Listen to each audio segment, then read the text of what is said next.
The overall goal of this procedure is to build cellular mimics from scratch through the encapsulation of transcription translation machinery in vesicles.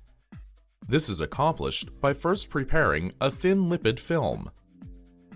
Next, after forming the vesicles, the components are assembled for in vitro transcription translation. The final step is to place the transcription translation machinery inside of the vesicles. Ultimately, the activity of the cellular mimic can be monitored by microscopy.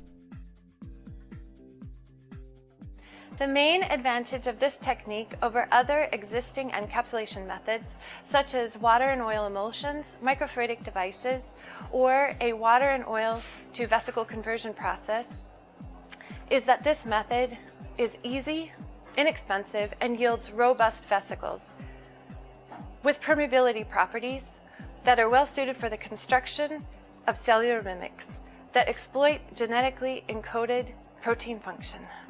This method can help to explore key areas in cell-free and bottom-up synthetic biology, such as defining the minimal basis of a life and developing non-living lifelike technologies.